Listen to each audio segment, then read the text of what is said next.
Breaking news చూస్తున్నాం. కవిత media సమావేశం తర్వాత ఒక్కసారిగా తెలంగాణ రాష్ట్ర రాజకీయాలు మరోసారి వేడెక్కాయి.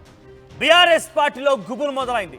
బీఆర్ఎస్ పార్టీలో అలజడి మొదలైంది. ఈ నేపథ్యంలోనే ఆ పార్టీ ముఖ్య నేతలతో కేసీఆర్ కీలక భేటీ జరుపుతున్నారట.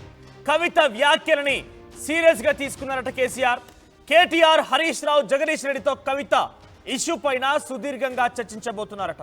అర్ధరాత్రి వరకు నేతల అభిప్రాయాలు సేకరించనున్నారు కేసీఆర్.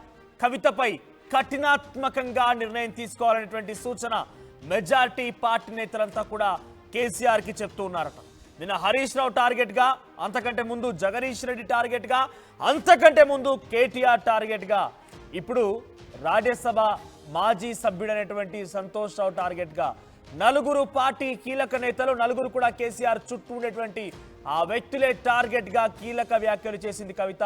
ఒక్కో సందర్భాల్లో ఒక్కొక్కరిని టార్గెట్ చేస్తూ నిజాన్ని నిర్భయంగా చెప్తున్నట్టుగానే తను గంభీరంగా మాట్లాడే మాటలు కూడా మనం చూస్తూ ఉన్నాం. సో ఈ నేపథ్యంలోనే ఈ వరుస సంఘటనల పైన కేసీఆర్ దీన్ని పోస్ట్ మార్టం చేయాలి, ఈ సంఘటనని పోస్ట్ మార్టం చేయాలి, మనం కంప్లీట్గా దీని గురించి ఒక అంచనాకు రావాలన్న విషయం పైన అర్ధరాత్రి వరకు ముఖ్య నేతలతో చర్చించే అవకాశం కనబడుతోంది.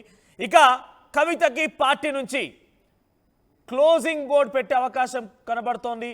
కవితకి బీఆర్ఎస్ పార్టీలో ఎండ్ కార్డు పడబోతుందా అనే ఒక చర్చ కూడా పెద్ద ఎత్తున మొదలైంది.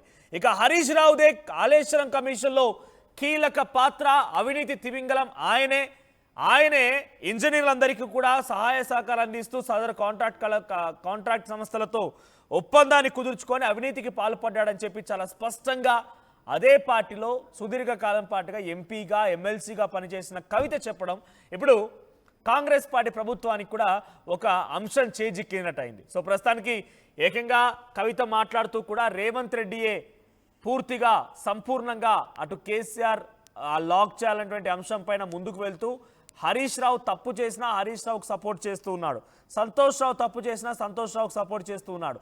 ఇద్దరిని కాపాడడం కోసమే రేవంత్ ప్రయత్నం కొనసాగుతుంది అని కవిత అంటున్నారు.